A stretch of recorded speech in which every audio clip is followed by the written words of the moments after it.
Mi nombre es Charles Coleman.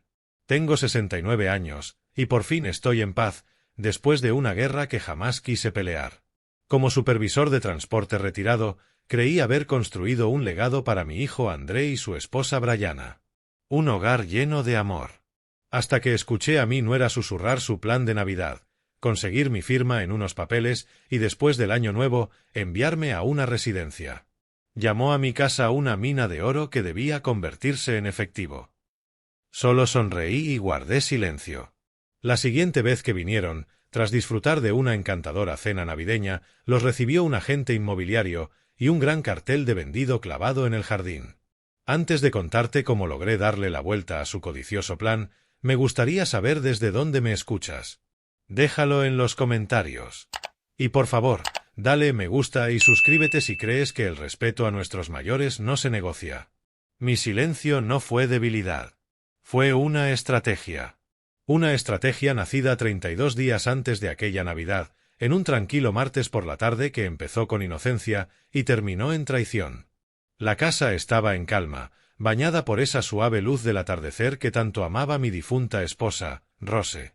Estaba en mi elemento, haciendo lo que más disfrutaba los martes, cuidar de mi nieta Maya, de 5 años.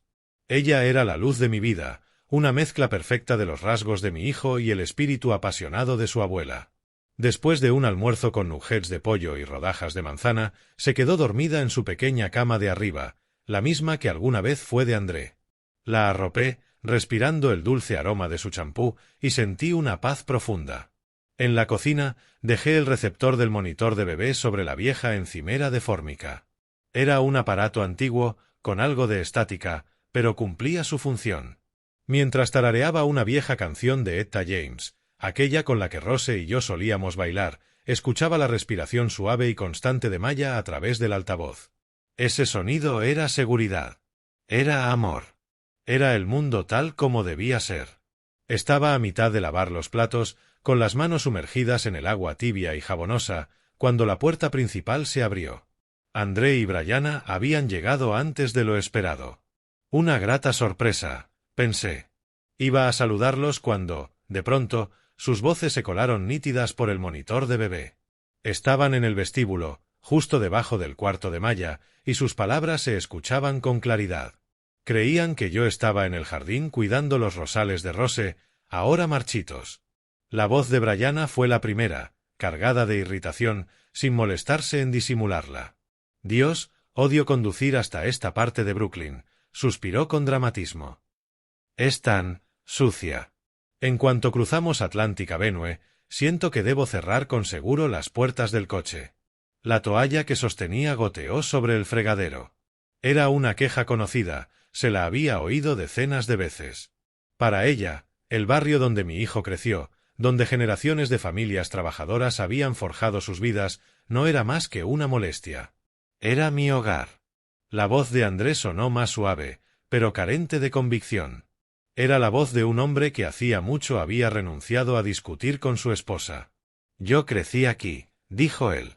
¿Tú creciste aquí?, repitió ella, con un tono afilado y condescendiente. Exacto. Es el pasado. Nosotros vivimos en una comunidad cerrada por una razón. Todo este lugar es viejo. Hizo una pausa, y pude casi escuchar los engranajes girando en su mente. Su voz cambió, de la molestia al entusiasmo depredador. Reconocí ese tono. Era el de la Brianna agente inmobiliaria. ¿Tienes idea de cuánto vale un brownstone como este?, dijo con codicia. Según Zillow, al menos 1,5 millones, y eso sin una buena renovación. Estamos sentados sobre una mina de oro que él usa como museo personal. El agua jabonosa se volvió fría en mis manos. ¿Un museo? ¿Así veía mi hogar? Esta casa, donde cada foto en la pared y cada rasguño en el suelo guardaban un recuerdo. Donde traje a mi esposa por primera vez. Donde criamos a nuestro hijo. Donde le sostuve la mano a Rose mientras daba su último suspiro. Para Brianna, no era un hogar. Era un activo. Una propiedad que debía liquidarse. Ese es el dinero de papá, Brianna, no el nuestro, dijo André. Las palabras eran correctas, pero el tono, no. Era una protesta débil, el último eco del buen chico que yo había criado. Sabía que era una batalla perdida. Bryana soltó una risita fea, cargada de desprecio. No seas ingenuo, André. Es nuestro futuro. Tu última startup tecnológica nos costó $60.000. Mis comisiones ya no son las de antes. Estamos ahogados en deudas y estamos parados justo encima del salvavidas. Tiene 69 años. ¿Cuánto tiempo más necesita un hombre una casa de 4 habitaciones? Me quedé inmóvil. Los nudillos se me pusieron blancos mientras apretaba el borde del fregadero. Apenas podía respirar. No era simple queja. Era un plan. Un plan trazado en el pasillo de mi propia casa. Contuve el aliento, rezando porque mi hijo encontrara valor, que defendiera mi memoria, la de su madre. Entonces, la voz de Bryana bajó a un susurro, frío, venenoso. Más aterrador que cualquier grito. El sonido de una serpiente antes de atacar. Mira, susurró, déjalo tener su última Navidad aquí. Que hornee su pastel, que juegue a ser Santa Claus, que viva su fantasía de postal. Después de las fiestas, le buscamos una buena residencia. Limpia, decente. Le diremos que es por su bien, que nos preocupa que esté solo. Lo presentaremos como un regalo de seguridad. Es un hombre orgulloso, pero también es viejo. Se rendirá. Silencio. Solo el leve zumbido del monitor. En ese silencio, escuché la traición de mi hijo tan clara como si la hubiera gritado. Los segundos se estiraron, cada uno fue una pequeña muerte. Él estaba sopesando a su padre contra la codicia de su esposa, y ya sabía hacia dónde se inclinaría la balanza. Finalmente, habló. Apenas un murmullo, una sombra de voz cargada de resignación que me partió el alma. Está bien, susurró. Está bien, Bri. Pero déjame ser yo quien hable con él. El plato que sostenía resbaló de mis dedos entumecidos. No se rompió. Cayó en el agua con un golpe sordo, igual que el de mi pecho. El mundo se desvaneció. La luz, el zumbido del refrigerador, el aroma a canela, todo desapareció. Mi universo se redujo al crujido del altavoz y al frío hecho de la traición de mi hijo. Creyeron que era viejo, que era un vestigio del pasado, que me rendiría. Pero en ese instante, de pie frente al fregadero, una calma helada me recorrió el cuerpo. El dolor seguía allí, una grieta profunda en el alma, pero de esa grieta emergió algo más, una resolución tranquila e inquebrantable. El hombre al que estaban traicionando, el padre amable, el abuelo cariñoso, había desaparecido. En su lugar quedaba otro, un estratega. Mi primer movimiento fue terminar de lavar los platos, despacio, tarareando aquella vieja canción de Etta James, como si no hubiera escuchado nada. Esa misma noche, cuando André y Bryana se llevaron a Maya, la casa cayó en un silencio diferente. Más pesado, más frío. Lleno de los fantasmas de las palabras que había oído. No podía dormir. Entré a mi pequeño despacho, rodeado de libros de historia y discos de jazz, y me senté en el viejo escritorio de roble que había sido de mi padre. Abrí el cajón con llave y saqué un cuaderno de cuero gastado. La tapa era suave, usada por décadas. Aquel libro empezó como un registro de gastos domésticos, pero con los años se convirtió en algo más. El registro no oficial de mi vida como padre. Lo abrí. El olor a papel viejo y tinta me envolvió. Pasé las páginas de hipotecas y reparaciones hasta llegar a una en blanco. Tomé mi pluma estilográfica, la de las firmas importantes. Mi mano no temblaba. Ya no era un padre herido. Era un contador. Y había llegado el momento de auditar las cuentas. El primer recuerdo vino solo, nítido como una fotografía. André acababa de graduarse en Administración de Empresas. Tenía 22 años. La emoción del título se había desvanecido, reemplazada por la angustia de una deuda estudiantil de $80.000. Recuerdo su rostro, miedo y vergüenza. No podía ni mirarme a los ojos, solo observaba el papel, como si fuera una sentencia. Rose aún vivía. Teníamos sueños para nuestra jubilación. Un viaje a las pirámides, quizás un crucero por los fiordos de Alaska. Habíamos ahorrado durante 30 años. Vimos el miedo en los ojos de nuestro hijo. Y sin dudarlo, tomamos una decisión. Le quité el documento de las manos y le dije: «Tu futuro es la única inversión que importa, hijo. Mamá y yo nos haremos cargo». Él levantó la mirada, con una mezcla de alivio y dolor. «Papá, no puedo dejar que hagas eso», dijo con la voz quebrada. Yo solo sonreí. «Ya está hecho». Al día siguiente, escribí el cheque que vació una buena parte de nuestros ahorros. Y me sentí bien. Fue el acto de un padre asegurando el futuro de su hijo. En el cuaderno, bajo la sección Inversiones, escribí Educación de André, 80.000. Pasé la página. Los años volaron. Rose murió, dejando un hueco imposible de llenar. André conoció a Brianna. Al principio, me alegré por él, hasta que empezaron las peticiones. Primero sutiles. Luego, expectativas. Recuerdo el día en que vinieron a anunciar su compromiso. Estaban emocionados, hablando de un apartamento moderno con vista al skyline. El problema era el anticipo, $100.000. Una cantidad fuera de su alcance. Pero no se reían. Brianna fue la que más habló, con esa voz suave y ensayada. Lo llamó una inversión estratégica, una forma de construir patrimonio. Hizo que pareciera que me estaban haciendo un favor por dejarme participar. André solo asentía, con esa sonrisa ilusionada. Vi en él al muchacho que quería darle el mundo a la mujer que amaba, aunque eso implicara hipotecar la jubilación de su padre. Dije que sí. Vendí parte de mis acciones, las que pensaba usar para vivir, y escribí otro cheque. En el cuaderno, anoté, casa de André y Brianna, 100.000. Pero aquello solo fue el principio.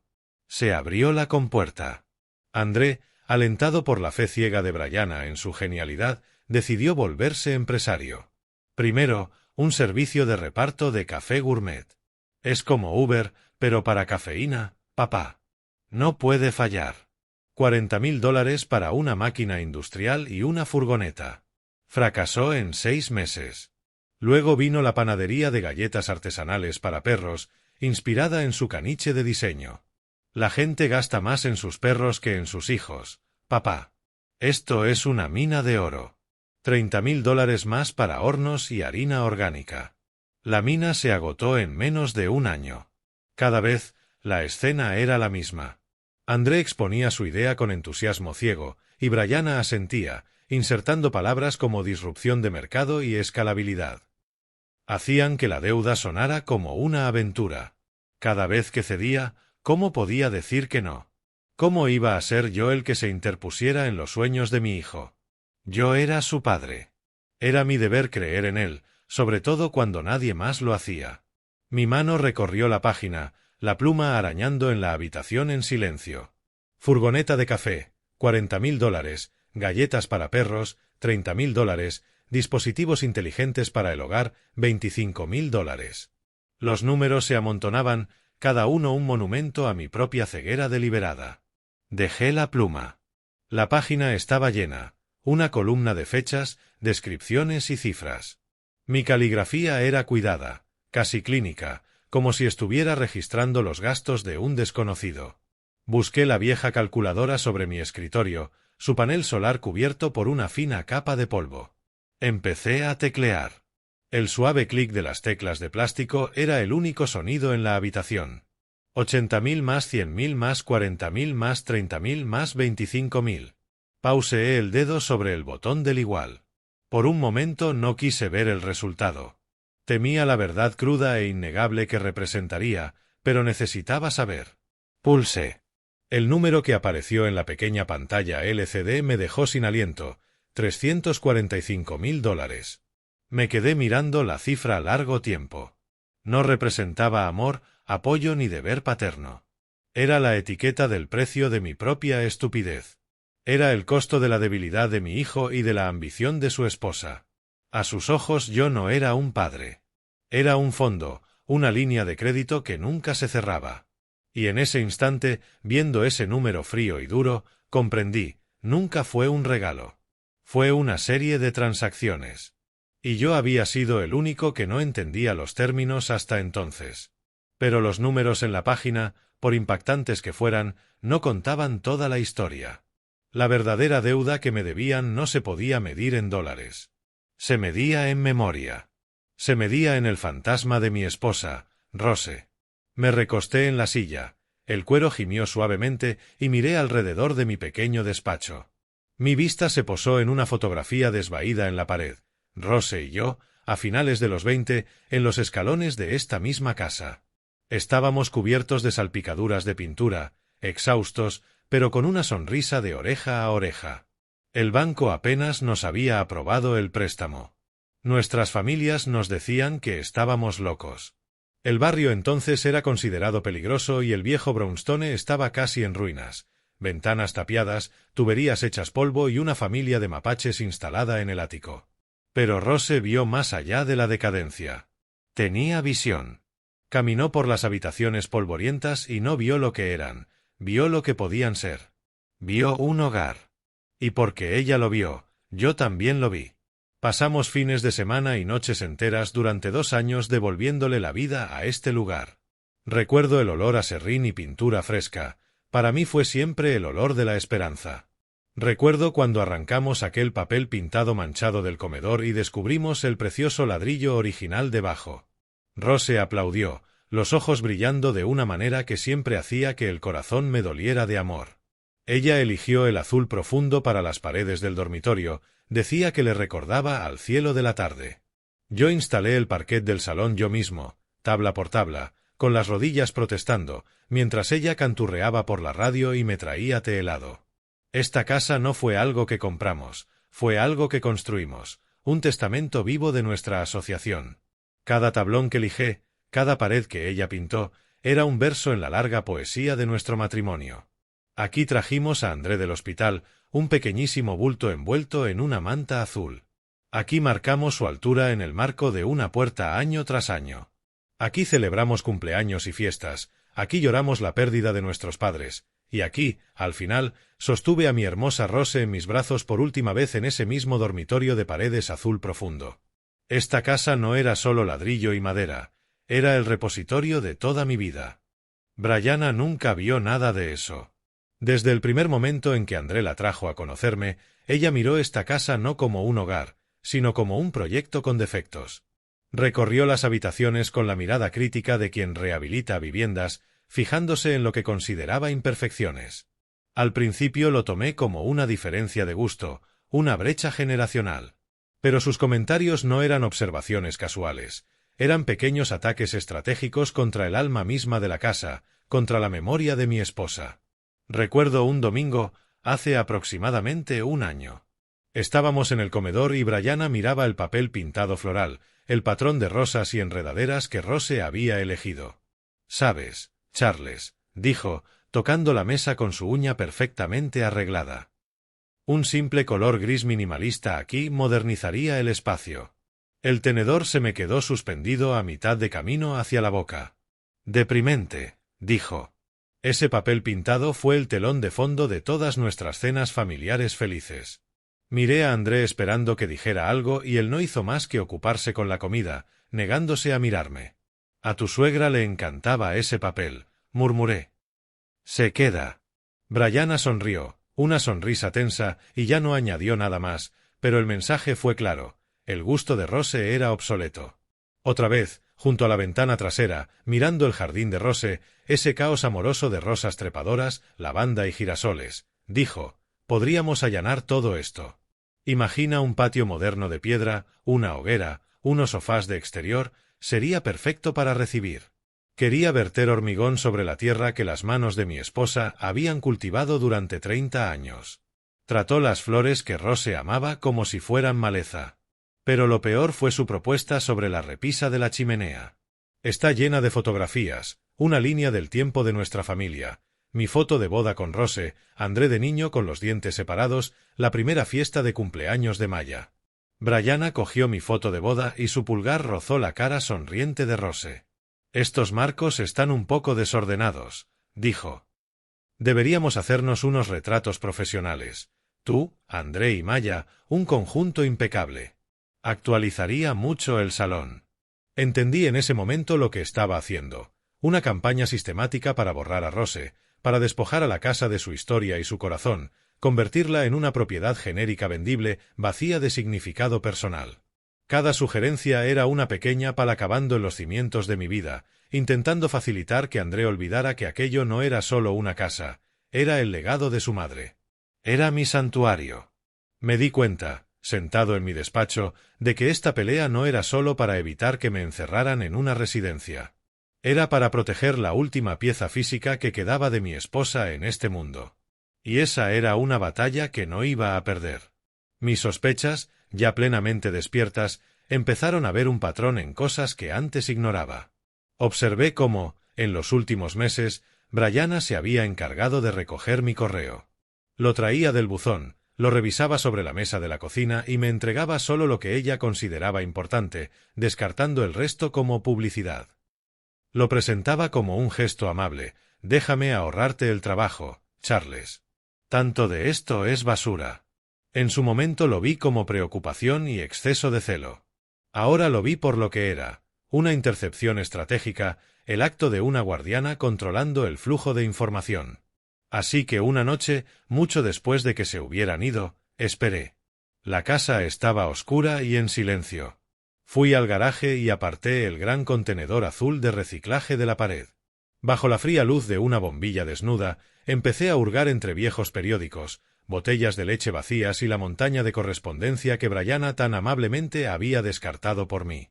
Mis manos se movían con cuidado, metódicas, y entonces lo vi. Entre las páginas de un folleto de supermercado había varios trozos rasgados de un sobre de seguridad, esos con la ventanita transparente. Estaba roto en la medida suficiente para descartarlo como basura, pero no tanto como para que no pudiera recomponerse. El corazón me dio un vuelco. Reuní los fragmentos y volví al despacho. Bajo la luz de la lámpara de escritorio me sentí como un arqueólogo armando un texto antiguo y condenatorio. Coloqué los trozos sobre un papel y empecé a pegarlos. El logo que emergió pertenecía a una gran compañía de tarjetas de crédito, pero a una con la que yo nunca había hecho negocios. Mi nombre y dirección aparecían perfectamente alineados en la ventanita de plástico. Era un extracto de tarjeta de crédito. Un frío metálico me llenó la boca. Con la última tira de cinta pegué el documento reconstruido y lo sostuve en la mano. Era un resumen de actividad reciente de una tarjeta Platinum Elite Rewards a nombre de Charles Coleman, una tarjeta con un límite de crédito de $25.000, una tarjeta que yo nunca había solicitado. Mis ojos repasaron la lista de cargos y con cada línea el pavor se transformó en una furia fría y dura. Había un cargo de $5.000 en una tienda de bolsos de lujo en la Quinta Avenida. Me imaginé a Brianna columpiando un bolso nuevo, una compra financiada por una cuenta fraudulenta a mi nombre. Otro cargo de $2.000 en un retiro de spa en los Hamptons. Me la imaginé a ella y a André recibiendo masajes y tratamientos, finos albornoces, un fin de semana de ocio pagado por una versión fantasma de mí. Luego venían los restaurantes, una cadena de sitios con nombres franceses y cartas sin precios, donde una sola cena costaba más que mi presupuesto semanal de la compra. El saldo total ya rondaba los $15.000, todo gastado en los últimos 2 meses. Dejé el papel sobre el escritorio como si me hubiera quemado. Esto lo cambiaba todo. Su plan, el que había escuchado por el monitor, era cruel, era un complot nacido de la avaricia y la falta de respeto. Pero esto era un delito. Robo de identidad. Un acto calculado de fraude. No solo planeaban quedarse con mi casa, ya me estaban robando, usando mi buen nombre y mi perfecto historial crediticio como su fondo privado. Cualquier resto de indulgencia paternal, cualquier remota posibilidad de una discusión familiar que acabara en reconciliación, se evaporó en ese momento. No habría charla familiar. No habría súplicas. Brianna había escalado esto de una disputa doméstica a un asunto criminal. Me había entregado la prueba con la que no solo defenderme, sino asegurarme de que pagarían las consecuencias. Me levanté y fui a la ventana. Miré la calle tranquila y dormida. Creían que yo era un vestigio. Creían que era una víctima. No sabían que me habían armado hasta los dientes, pruebas frías y duras de sus crímenes. Sabía que mi siguiente paso no podía ser una confrontación emocional. Esto ya no era un asunto familiar para resolver en la mesa del comedor. Era una guerra. Y en la guerra necesitas a un general. Solo conocía a una persona apta para el cargo, Denise Jackson. Denise y yo crecimos en el mismo barrio, nuestras familias iban a la misma iglesia, nos conocíamos desde hacía más de 50 años. Mientras yo trabajaba para la autoridad de tránsito de la ciudad, Denise se había convertido en una figura poderosa en el mundo inmobiliario de Brooklyn.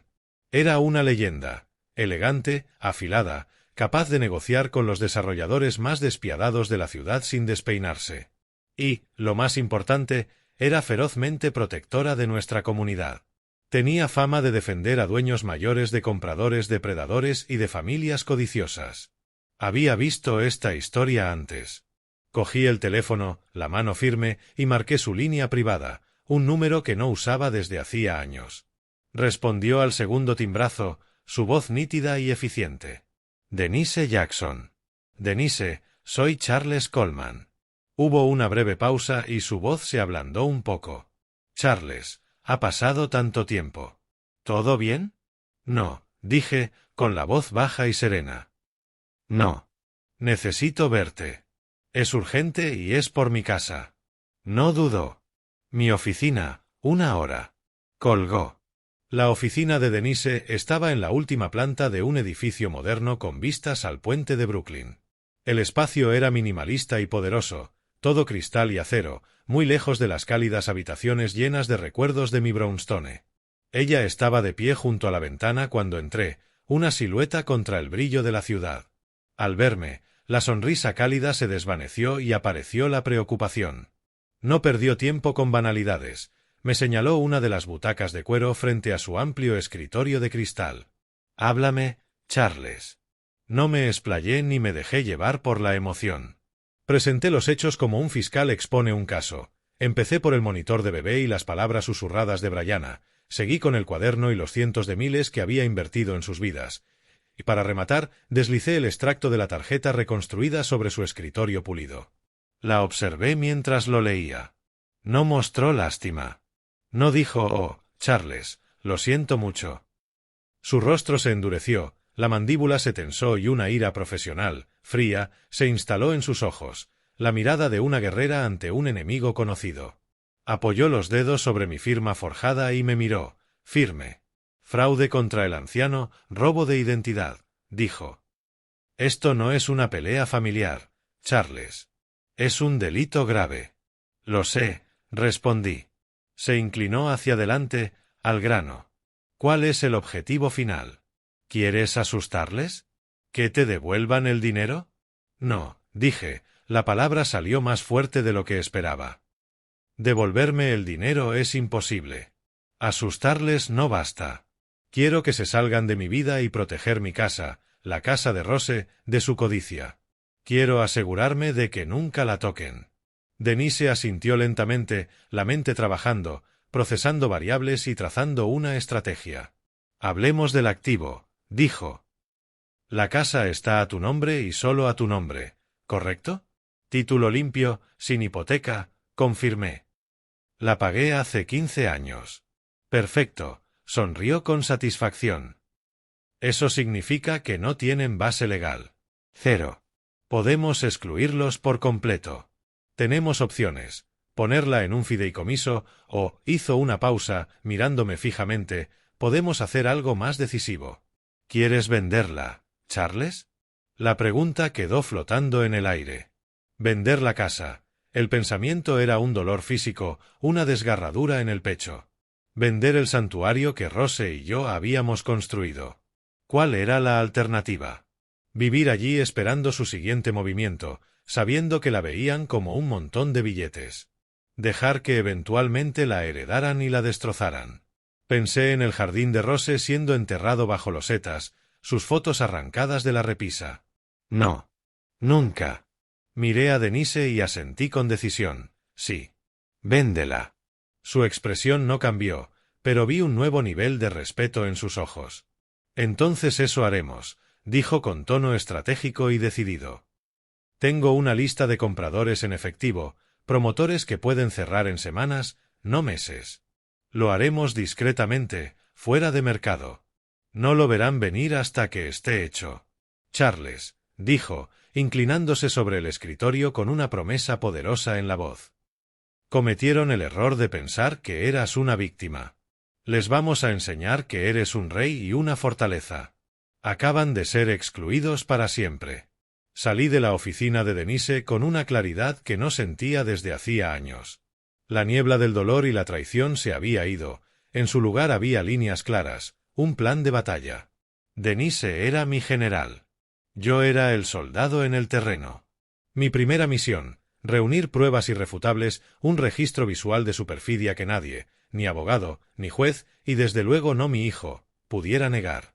Mi primera parada no fue a la ferretería ni al despacho de un abogado, sino a una tienda de electrónica moderna y muy luminosa en la que nunca había entrado. Me sentí un hombre fuera de su tiempo, rodeado de adolescentes mirando drones y auriculares. Pero tenía una misión. Pasé junto a los televisores gigantes y los portátiles y fui directo a la sección de seguridad. Pasé casi una hora leyendo cajas y preguntando a un joven dependiente. No quería un sistema grande y evidente. Necesitaba sutileza. Necesitaba ojos donde nadie los esperara. Salí de la tienda con 3 pequeñas cámaras en alta definición, todas con wifi y camufladas como objetos cotidianos. Una era un reloj digital que colocaría en la repisa del salón. Otra, un cargador USB para el enchufe junto a mi escritorio. La última, mi favorita personal, era un simple marco de fotos negro. Aquella noche, cuando el mundo dormía, me convertí en espía en mi propia casa. Mis movimientos fueron lentos y deliberados. Reemplacé el viejo reloj de la repisa por el nuevo, dejándolo en el ángulo exacto para abarcar toda la habitación. En mi despacho cambié el cargador por la cámara, su diminuta lente colocada para ver mi mesa y el portátil. Finalmente, tomé una foto reciente de Maya, una preciosa foto suya riendo en el parque, y la puse en el nuevo marco. La coloqué en la esquina de mi escritorio, un homenaje cariñoso a mi nieta que también sería un testigo silencioso. De vuelta en el dormitorio, conecté las cámaras a la tableta. Las imágenes parpadearon a la vida y de repente tuve una vista secreta, casi divina, de las habitaciones más importantes de mi casa. Sentí una punzada amarga de tristeza. Había llegado a esto, a plantar vigilancia en el hogar que había construido con Rose. Pero esa tristeza pronto fue sustituida por un afilado sentido de propósito. Ya no era una víctima pasiva. Era un cazador y estaba tendiendo su trampa. La trampa necesitaba cebo. Sabía que Brianna era oportunista. No podría resistir la ocasión de ponerle la mano a más de mi dinero, sobre todo si lo veía fácil. La oportunidad perfecta llegó por correo 2 días después, escondida entre lo que ella llamaría basura. Era una carta de mi banco, una preaprobación muy oficial para una línea de crédito con garantía hipotecaria, ELOC. Era una carta publicitaria estándar, pero la cifra en negrita no lo era, ofrecía una línea de hasta $150.000. Un número diseñado para agrandar los ojos, una tentación capaz de cambiarte la vida.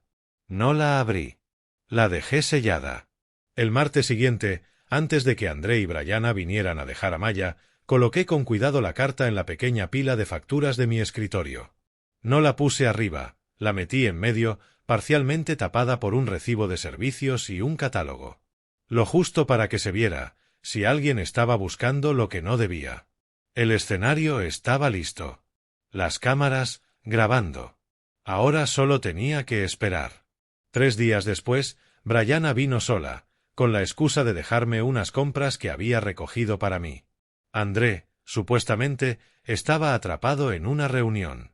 Sabía que era mi ocasión. La recibí con calidez, la ayudé a guardar los comestibles y luego le dije que saldría un rato al patio a podar los viejos rosales de Rose. «Tómate tu tiempo, Charles», dijo, con una dulzura falsa que goteaba. «Te mereces relajarte». Salí por la puerta trasera, pero en lugar de ir al jardín me deslicé al pequeño cobertizo de herramientas. Me senté en un cubo invertido, en la luz polvorienta y tenue, saqué la tableta y abrí la app de las cámaras. El corazón me latía con fuerza. El espectáculo estaba a punto de empezar. Durante 10 minutos, no pasó nada.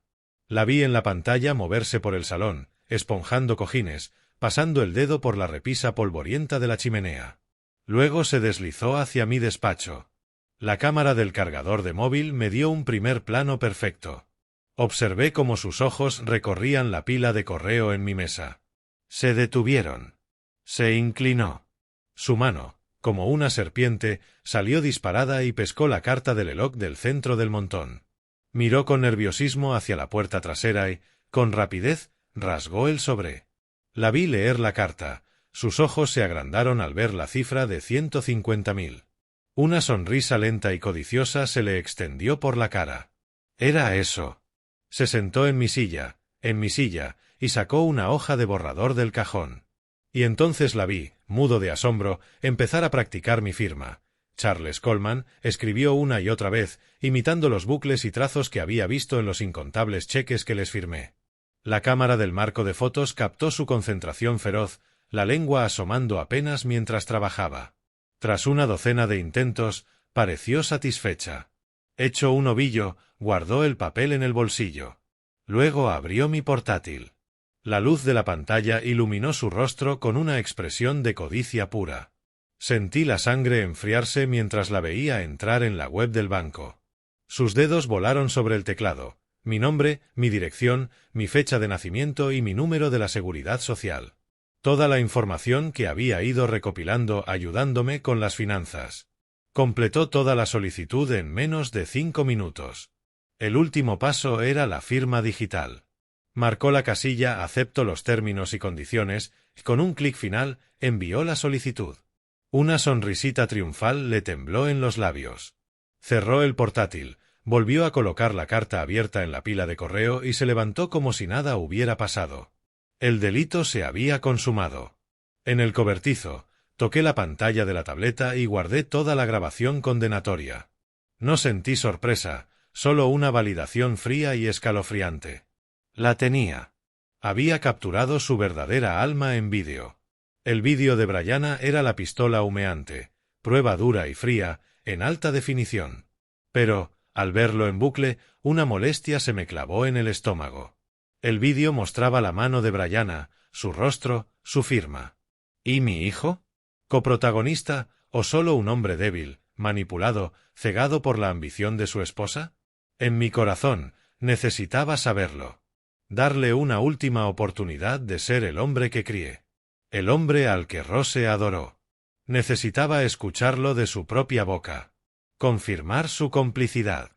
Así que preparé otra trampa. Esta, cebada no con una carta, sino con la fingida preocupación de un padre. Llamé a André y le pedí que viniera solo. Le dije que el grifo del fregadero tenía una fuga, un problema pequeño y verosímil. Antes de que llegara, coloqué una minúscula grabadora digital en la mesa de centro, escondida entre una pila de revistas. Era activada por voz, su micrófono diminuto parecía un detalle de diseño moderno.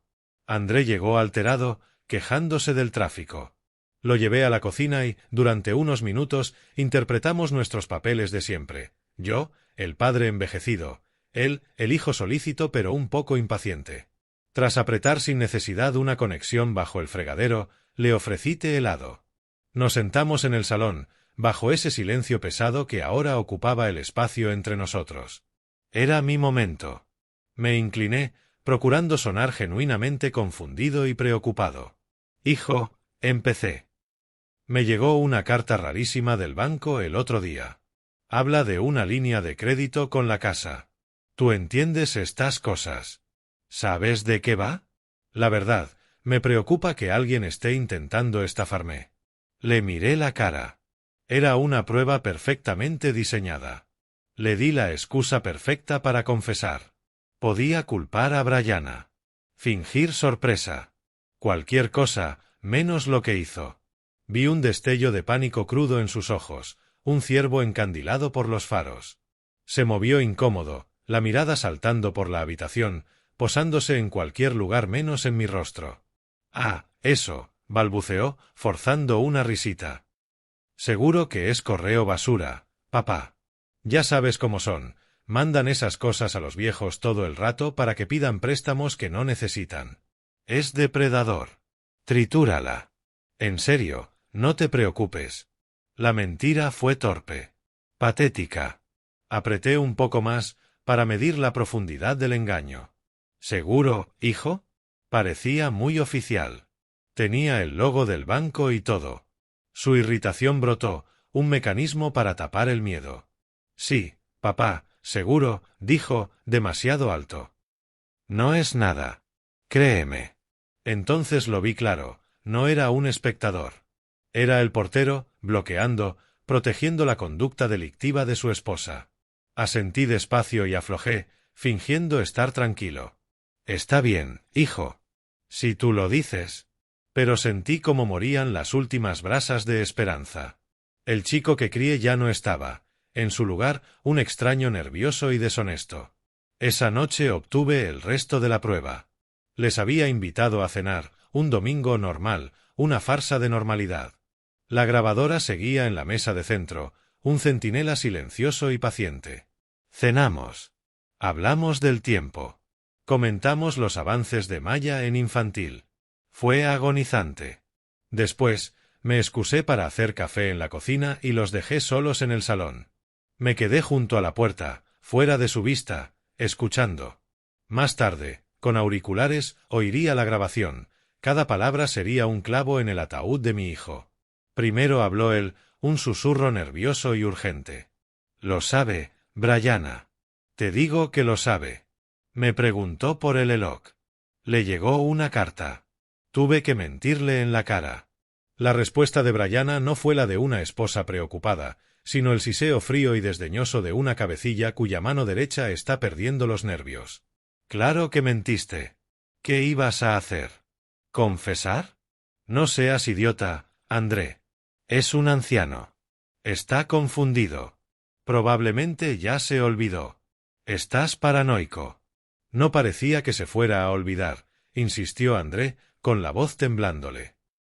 ¿La forma en que me miró? ¿Y si llama al banco? ¿Y si descubre lo que hiciste? Entonces llegó la confesión de Brianna, un susurro lleno de arrogancia y desprecio que me heló la sangre. ¿Y qué si llama?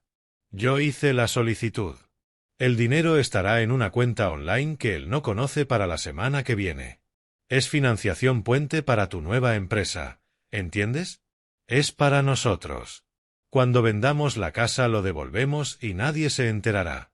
Solo es mover dinero. Necesitas echarle valor y ceñirte al plan.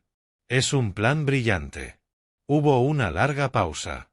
Era la última oportunidad de André, en la privacidad con su esposa, de encontrar su brújula moral. Podía haber dicho está mal. Podía haber dicho paremos. No hizo ninguna de las dos. Cuando habló, su voz estaba vaciada de convicción, el eco hueco de un hombre. Está bien, suspiró, una rendición total. Está bien, Brianna, pero si esto sale mal, si él se entera, esto es cosa tuya. No le preocupaba el delito. Solo que los pillaran. En la oscuridad de mi despacho, escuchando la voz de mi hijo por los auriculares, sentí una pena profunda y desoladora. No solo era cómplice. Era un cobarde. Había cambiado a su padre por una fantasía, su integridad por una solicitud de préstamo. Guardé el audio con un nombre simple, La Conspiración. Ahora lo tenía todo, el vídeo del crimen y el audio del encubrimiento. El juicio, pensé, sería muy corto. Con el vídeo de Brianna y el audio del consentimiento cobarde de André guardados y con copias de seguridad, la fase de pruebas de mi plan quedó completa. La pelota pasaba al campo de Denise. Durante 2 semanas, llevé una vida doble. Para mi hijo y su esposa, yo seguía siendo el mismo Charles de siempre. Cuidé de Maya. Les respondí llamadas. Fingí ignorancia sobre nuestras finanzas. Interpreté el papel del padre anciano. Ellos esperaban a un hombre felizmente ajeno a la tormenta que estaba a punto de estallar sobre su cabeza. Pero en realidad, cada momento de calma lo pasaba coordinando con mi general. Hablábamos en clave usando móviles de prepago comprados en efectivo. La fase final de nuestro plan estaba programada para desplegarse justo antes de Navidad, y quedaban detalles por cerrar. Nos reunimos una última vez, no en su oficina, sino en una cafetería pequeña y tranquila, en una zona a la que ellos jamás irían. Parecía una escena de espías, 2 viejos amigos, encorvados sobre tazas de café negro, planeando el derrocamiento pacífico de un régimen corrupto. Denise, como siempre, la imagen de la calma profesional, llevaba una cartera de cuero fina. Fue directa al grano. «Está hecho», dijo en un murmullo bajo y uniforme que no alcanzaría la mesa de al lado. Abrió la cartera y deslizó hacia mí una hoja, la liquidación de la venta. El comprador es un grupo promotor, Aster Holdings. Pagaron al contado, $1.600.000. La transferencia se ha asentado esta mañana. El dinero está en una nueva cuenta de fideicomiso a la que solo tú tienes acceso. Usé los abogados que aprobaste. El nombre de tu hijo y el de su esposa no figuran en ninguna parte. Para el mundo, no existen. Me quedé mirando la cifra, 1.600.000. No me produjo alegría ni alivio, sino una tristeza honda, palpitante. Entonces, ya está, dije con la voz espesa. 40 años, Denise. 40 años de recuerdos, de criar a una familia, de amar a mi esposa. Y en una mañana, todo se convierte en un número en un papel. Denise cruzó la mesa y puso su mano firme sobre la mía. No, Charles, dijo, mirándome con lealtad feroz. Los 40 años están aquí. Tocó la sien, y aquí, puso la mano en el corazón. Esa es la parte de la casa que nunca se vende, y es la parte que estás protegiendo. El papel es solo la armadura. Querían robarte ladrillos y madera, pero en realidad querían robar tu dignidad y tu paz. Acabas de asegurarte de que no consigan ni lo uno ni lo otro. Respiré hondo, sus palabras me anclaron. Tenía razón. No era un final. Era una liberación. Entonces, dije, ya más claro. ¿Qué sigue? El cierre se registra oficialmente en la ciudad mañana a las 9 de la mañana, 24 de diciembre, dijo. A partir de Nochebuena, serás legalmente un invitado en una casa que ya no es tuya. Los promotores han revendido la propiedad a una familia privada, los Chen. Conocen a grandes rasgos la situación y han aceptado hacer su parte. Miró el reloj. Están programados para tomar posesión a las 11 de la mañana del día de Navidad. Yo estaré con ellos. Mi mente echó a correr. Día de Navidad. La sincronía era perfecta. Poética, incluso. Vendrán a casa para el brunch en Navidad, le dije. Creen que por fin van a hablar conmigo sobre mi futuro. Una sonrisa dura, sin humor, cruzó el rostro de Denise. Sí que hablarán del futuro, dijo. Solo que no del que tenían en mente. Nos quedamos un momento en silencio, dejando que el peso de lo que iba a ocurrir se posara entre nosotros. Punto de no retorno. La jugada final de un juego que nunca quise jugar. Denise guardó la liquidación, se puso de pie. Es hora, Charles, dijo en voz baja. Es hora de terminar con esto. Levanté la vista hacia mi vieja amiga, mi general, y asentí. Sí, dije. Es hora. La mañana de Navidad no llegó con campanas alegres, sino con el zumbido tenso de una batalla a punto de comenzar. El aroma del pastel de batata de Rose llenaba la casa, un último homenaje fragante a una vida que habían intentado borrar. André y Brianna llegaron a las 10 en punto de la mañana, los brazos cargados de regalos, los rostros enmascarados con alegría festiva. Cumplimos con el ritual vacío de intercambiar presentes. Me dieron un reloj caro que jamás usaría y un jersey de cachemira 2 tallas más grande. Les di las gracias con la voz perfecta de un padre agradecido. Por dentro, yo era un muelle comprimido, un depredador silencioso, esperando a que la presa entrara en el claro. Cuando recogimos el último papel de regalo, nos sentamos en el salón con platos de pastel y tazas de café. Vi a André y a Brianna intercambiar una mirada, una señal telepática en silencio. La función estaba a punto de empezar. Brianna dejó su plato sobre la mesa de centro y se sentó en el escabel frente a mi butaca. Puso la mano en mi rodilla. Pretendía calidez e intimidad, pero se sintió fría y dura como una piedra. Charles, empezó, con una voz cuidadosamente modulada en preocupación. André y yo hemos estado hablando mucho últimamente y estamos un poco preocupados por ti. André, a la señal, se inclinó hacia adelante desde el sofá. No pudo sostenerme la mirada, la clavó en un punto de la alfombra. Tiene razón, papá. Te queremos. Y porque te queremos, Tenemos que ser honestos. Bryana apretó suavemente mi rodilla. Esta casa es muy grande para una sola persona. Nos preocupan estas escaleras viejas. Nos preocupa que estés solo todo el tiempo. ¿Y si te caes? ¿Y si pasa algo? Podrían pasar horas sin que nadie lo supiera. Su cara era la máscara perfecta de una ansiedad amorosa. Tenía una lista de motivos, todos ensayados, todos diseñados para sonar como si nacieran del amor, no de la avaricia. Y no es solo la seguridad, es la carga, continuó, bajando el tono a algo más íntimo. Los impuestos de la propiedad, el mantenimiento, los grifos que gotean. Deberías estar disfrutando de tu jubilación, Charles. Has trabajado duro toda tu vida. Te mereces relajarte, no preocuparte por barrer hojas o arreglar una caldera rota. André entró al quite, el hijo perfecto recitando sus líneas. Hemos encontrado un sitio increíble, papá. Se llama Oakwood Meadows. Es más un resort que una residencia. Tiene piscina, biblioteca, noches de cine, actividades organizadas. Estarías rodeado de gente de tu edad. Y lo mejor, hay médicos y enfermeras 24 horas al día, 7 días a la semana. Nos daría mucha tranquilidad saber que te cuidan. Subrayó su tranquilidad. Por supuesto, mi vida, mi independencia, eran un problema que había que resolver para aliviar su incomodidad. Con un gesto teatral final, Bryana sacó de su bolso caro varios folletos brillantes en tríptico. Los abrió sobre la mesa. Fotos de mayores canosos sonriendo, jugando a las cartas, haciendo aquagym, riendo en la cena. Un paraíso prefabricado, estéril y sin alma, para sustituir un hogar lleno de una vida entera de recuerdos. Podemos ir a verlo la semana que viene, dijo, con voz brillante y definitiva, como si el asunto ya estuviera zanjado. Nosotros nos encargamos de todo, Charles. El papeleo, la mudanza, todo. No tendrás que mover un dedo. Dejé que el silencio colgara un buen rato. Tomé uno de los folletos, fingiendo estudiar las caras sonrientes. Mi rostro, una máscara de reflexión. Por dentro, un bloque de hielo, una fortaleza. Habían resumido mi vida entera, mi hogar, mi independencia, mis recuerdos de Rose, y decidieron que todo podía cambiarse por una habitación con plan de comidas y bingo organizado.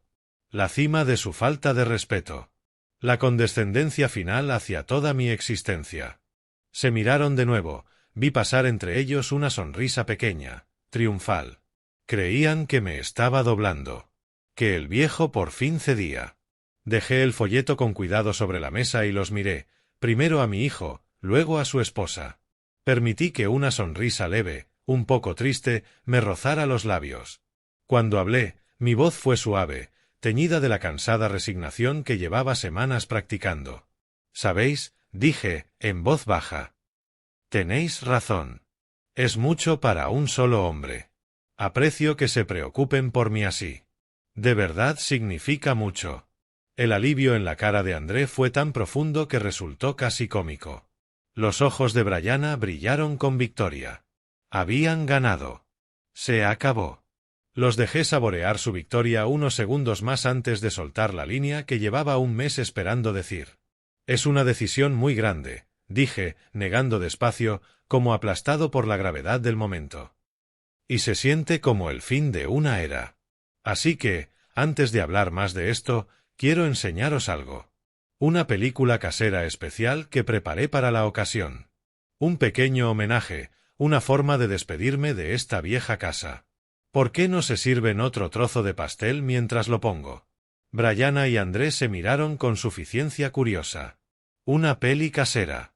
Probablemente imaginaron un carrusel sentimental de fotos familiares, una presentación de Navidades pasadas para hacerles sentir un poco de culpa. Se acomodaron en el sofá. Bryana tomó su porción de pastel, dispuesta a soportar la nostálgica aburrición que estaba a punto de imponerles. No dije nada. Fui hasta el televisor grande, sin prisa, y conecté el portátil con mano firme. La pantalla parpadeó, bañando la sala en una luz azul fría. Hice clic en un solo archivo del escritorio, un icono llamado simplemente Family, y el espectáculo comenzó. La pantalla quedó negra un instante, luego apareció una imagen, un plano fijo de mi salón, el mismo en el que estaban sentados. El ángulo venía del reloj digital de la repisa. En la esquina inferior derecha brillaba una marca de tiempo de 3 semanas atrás. André y Brianna se inclinaron un poco, el ceño fruncido en confusión. El vídeo estaba en silencio. A los pocos segundos, la figura de mi nuera, Brianna, entró en cuadro. Se movía con rapidez furtiva, mirando por encima del hombro hacia la puerta trasera. Luego salió del plano rumbo a mi despacho. La escena cortó de inmediato a un nuevo ángulo, cerrado, íntimo, mostrando mi escritorio con una claridad condenatoria perfecta. La vista del cargador USB. Brianna se sentó en mi silla. Por un momento, la Brianna de la pantalla era idéntica a la del sofá, que ahora estaba congelada, con el tenedor a medio camino hacia la boca. En el vídeo, Brianna revisó el correo, fijando la vista en la carta del Eloc. Vi a mi propio hijo girarse a mirar a su esposa, el horror silencioso naciendo en su rostro. En la pantalla, Brianna rasgó el sobre. La cámara era tan nítida que casi se podía leer la carta mientras la recorría con la vista. Sus ojos se agrandaron y una sonrisa fea, lenta, de pura codicia se le extendió por la cara. Y entonces llegó la parte que volvió a helarme la sangre. Abrió el cajón, sacó una hoja de borrador y un bolígrafo. Con una concentración feroz, comenzó a practicar mi firma, Charles Coleman, una y otra vez. La cámara captó cada detalle, cada intento fallido, cómo arrugaba el papel cada vez, cómo alzaba la firma falsa a contraluz para compararla con una auténtica en otra carta. No estaba copiando, estaba aprendiendo mi firma, consumiendo mi identidad. En el salón, se le escapó a Brianna un pequeño quejido ahogado. El tenedor repiqueteó contra el plato. El vídeo cortó a un tercer y último ángulo, la vista del marco de fotos en la esquina de mi mesa, el que tenía la foto de mi nieta sonriendo. Ese encuadre captaba el rostro de Brianna, iluminado por el brillo de la pantalla de mi portátil. La Brianna real en el sofá soltó un leve suspiro. En la pantalla, ella abría el portátil y tecleaba con una confianza aterradora. Narré la escena con voz baja y calma, como un documentalista. Primero entra a la web del banco, dije, cortando el silencio. Luego escribe mi información personal, mi número de la seguridad social, mi fecha de nacimiento, el apellido de soltera de mi madre.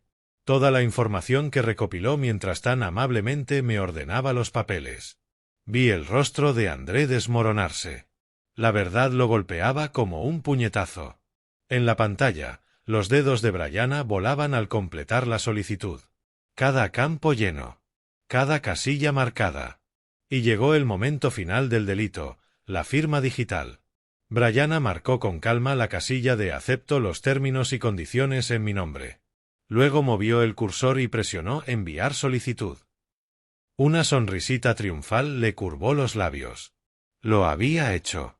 Había robado $150.000 del patrimonio de mi casa y creía haber salido impune. El vídeo terminó. La pantalla quedó negra. Pero el espectáculo no había acabado. El acto final era solo audio. En la oscuridad de la sala, comenzó a sonar por los altavoces una grabación levemente amortiguada, una conversación privada en susurros. La voz de mi hijo llegó primero, cargada de pánico.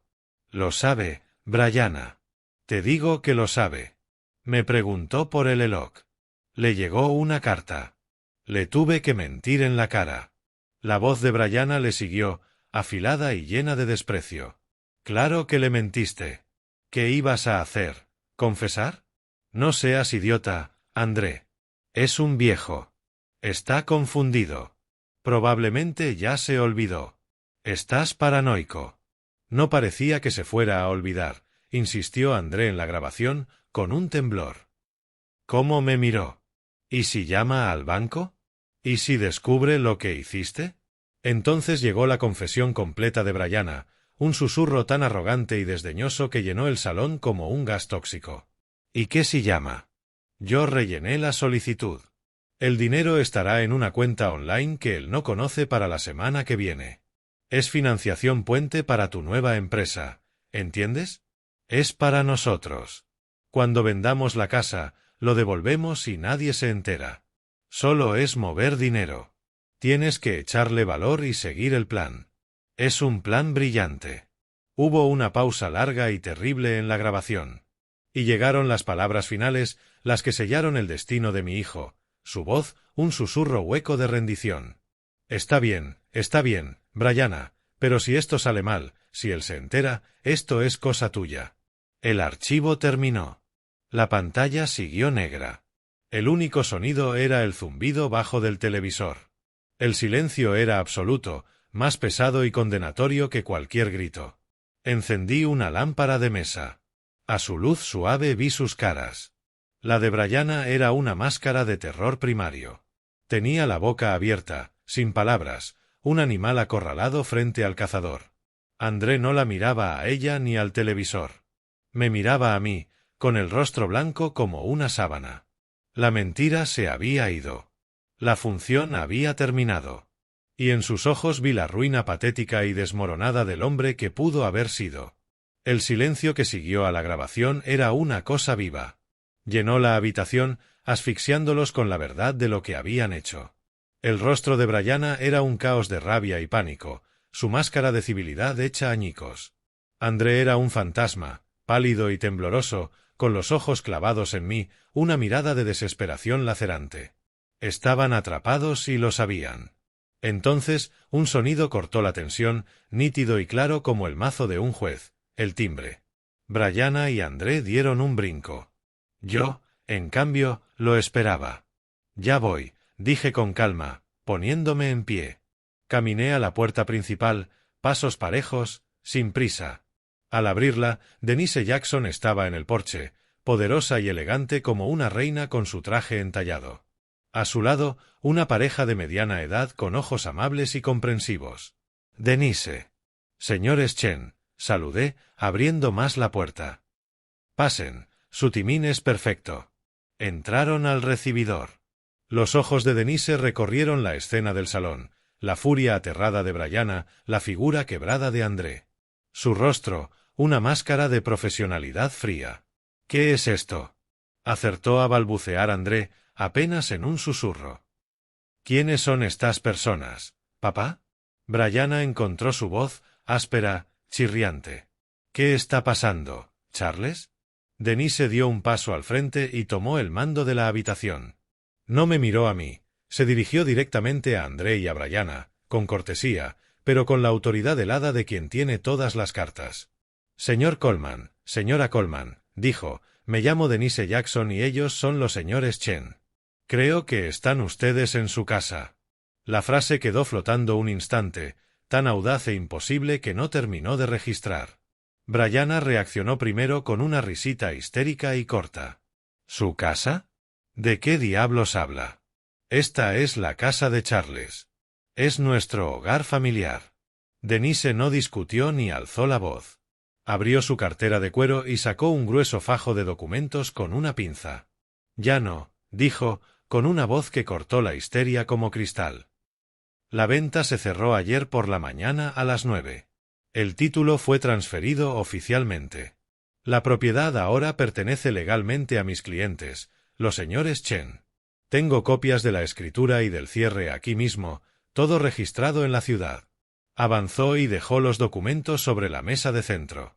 Me temo, añadió, sin rastro de compasión, que están allanando una propiedad ajena. André miró los papeles legales como si fueran una serpiente venenosa.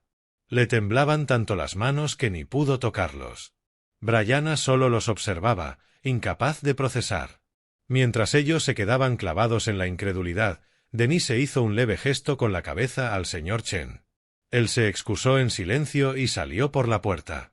Un momento después, desde el jardín llegó un sonido metálico y seco. Tac, tac, tac.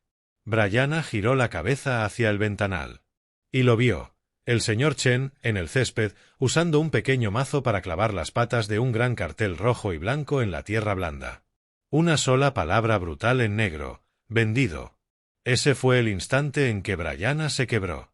La visión de ese cartel, la vulgar finalización comercial, destrozó lo último de su compostura. Un grito crudo, gutural, le rasgó la garganta. «No», chilló, poniéndose en pie. «No, no pueden. Él no puede hacer eso». Se volvió hacia mí, el rostro contorsionado en una máscara de pura rabia. Todo rastro de nuera amorosa había desaparecido. No es competente para tomar decisiones. Los vamos a demandar. A todos. Me señaló con un dedo tembloroso, los ojos desorbitados. Viejo senil, lo arruinaste todo. No me inmuté. Me limité a mirar la función, el berrinche final y desesperado de una ladrona frustrada. Su alma fea, por fin, a la vista de todos. Y frente a su histeria, mi silencio fue la respuesta más poderosa. Los insultos de Bryanna inundaron la sala, un torrente de fealdad y amenazas desesperadas.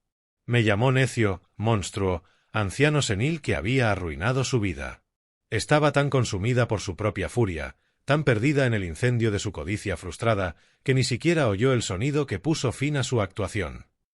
Unos golpes secos y firmes en la puerta principal. El sonido fue tan oficial, tan autoritario, que atravesó su grito. Se quedó a mitad de insulto, la boca abierta. André, que parecía haberse encogido a la mitad, se estremeció como si hubiera sido un disparo. Yo permanecí inmóvil. Denise, la profesional de siempre, caminó con calma hasta la puerta y la abrió. En el porche había 2 hombres. No iban de uniforme, llevaban trajes sobrios y el porte inconfundible de la autoridad. Eran detectives. «Buenos días», dijo el mayor, dejando que sus ojos barrieran la escena caótica del interior. «Buscamos a Charles Coleman». Di un paso al frente, con el corazón marcando un ritmo lento y constante. «Yo soy Charles Coleman». El detective asintió. Su mirada se detuvo un instante en el rostro aterrado de Bryanna y en la postura deshecha de André, y volvió a mí. «Señor, soy el detective Miller. Hemos recibido la denuncia que presentó anoche por Internet por posible fraude bancario y robo de identidad. Estamos aquí para tomar su declaración oficial». La cara de Bryanna, que estaba roja de rabia, se volvió del color de la tiza.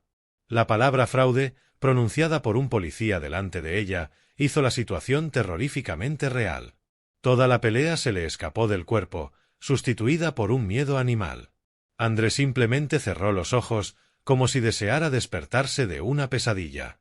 El detective Miller me miró, esperando. No necesitaba un relato largo ni confuso. Mi evidencia estaba preparada. Mi caso, hecho. Fui a la mesita donde estaba mi portátil y desenchufé con calma una memoria USB negra. La sostuve un momento en la palma. Era increíble que algo tan pequeño pudiera contener tanta traición, tanta prueba de sus delitos. Caminé hacia el detective y se la tendí. «Detectives», dije con voz clara y firme, sin rastro de ira ni de triunfo. «Encontrarán todo lo necesario en este dispositivo. Hay vídeo en alta definición del fraude mientras se comete y audio nítido de la posterior conspiración para encubrirlo». Miller tomó la USB con gesto inescrutable. Miró del pequeño trozo de plástico a las 2 personas que ahora eran sus principales sospechosos. Asintió a su compañero. El segundo detective dio un paso al frente. «André Coleman, Bryanna Coleman», dijo con una voz que no dejaba espacio a discusión. «Tienen que acompañarnos a comisaría para responder a unas preguntas». Fue entonces cuando se desmoronaron los últimos vestigios de desafío de Bryanna. «No», sollozó, ya con lágrimas auténticas resbalando por su cara. «No lo entienden. Es él. Es un viejo loco. Nos está tendiendo una trampa». El detective ignoró su protesta y le tomó el brazo con firmeza, pero sin brusquedad. Su compañero hizo lo mismo con André, que no opuso resistencia. Estaba completamente derrotado, un títere con los hilos cortados. Mientras lo conducían hacia la puerta, mi hijo, mi único hijo, me miró por última vez. Tenía los ojos muy abiertos, suplicantes, el terror incrédulo de un niño al que por fin han pillado. «Papá», susurró, con la voz rota. «Papá, por favor». Miré a mi hijo, al chico que crié en esta misma casa, al que amé más que a mi propia vida, y no sentí odio, sino una pena profunda, desgarradora. Era el final del camino. Ya no quedaban cheques por escribir ni segundas oportunidades que dar. Solo quedaba la verdad. «Me pasé la vida dándote todo lo que creí que necesitabas, hijo», dije, en voz baja pero clara. un hogar, una educación, una red que te sostuviera cada vez que caías. Pero ahora veo que fallé en darte lo único que más importa, columna vertebral. Se encogió como si le hubiera golpeado. Esta es tu última lección. Esto es lo que pasa cuando confundes la bondad con debilidad. Esto es la consecuencia de tus decisiones. Di un paso más cerca. Mis últimas palabras fueron solo para él. Tú ya tenías un hogar, André. Tú y tu esposa elegisteis una prisión. Adiós, hijo. Los detectives se los llevaron. La puerta se cerró con un clic suave. Y la guerra terminó. Eso fue hace 3 meses. Aquella puerta cerró un capítulo de mi vida, una versión de mi familia que ya no existe. Ya no vivo en esa casa. Ahora vivo en un apartamento moderno, en el piso 20, con una pared de ventanas sobre el skyline de la ciudad. Es más pequeño, más limpio, y no tiene ni un solo fantasma. El silencio aquí no pesa con traiciones no dichas. Es un silencio elegido, en paz, lleno solo del jazz que pongo por las tardes y del murmullo suave de la ciudad debajo. El $1.600.000 de la venta está seguro. No es para una vida de lujo. Es para una vida de paz. Una parte importante descansa ahora en un fideicomiso irrevocable a nombre de mi nieta, Maya. Su futuro quedará a salvo, protegido de las consecuencias de la codicia y la necedad de sus padres. La veo los fines de semana. La llevo al parque y a museos. En la inocencia de sus ojos aún veo el legado de mi esposa, Rose. Me aseguraré de que ese legado sea de amor y fortaleza, no de amargura. Brianna aceptó un acuerdo de conformidad. Cumple 2 años de condena por varios cargos de fraude. André, por cooperar, recibió 5 años de libertad condicional. Me cuentan que trabaja en un empleo humilde, intentando pagar la montaña de deudas que acumularon. Nuestra relación se ha roto. No queda nada que reconstruir. No siento alegría por la caída de mi hijo. Hay en ello una tristeza honda que probablemente no me abandonará. Un padre no debería ser el arquitecto de las consecuencias de su propio hijo. Pero he comprendido que lo que hice aquella mañana de Navidad no fue un acto de venganza, fue un acto de respeto propio profundo y necesario. Durante años confundí bondad con debilidad. Dejé que el amor por mi hijo me cegara ante el hombre en que se estaba convirtiendo. Creí que dándole todo lo que pedía lo estaba ayudando. En realidad, lo estaba incapacitando, impidiéndole aprender el valor de la integridad. Mi esposa, Rose, me ayudó a levantar nuestro hogar con amor y sacrificio. Le habría roto el corazón verlo convertido en un símbolo de codicia, en un trofeo ganado con engaños. Al vender la casa, no solo protegía un activo, protegía su memoria. Honraba la vida que construimos, negándome a dejar que la desmantelaran quienes no entendían su verdadero valor.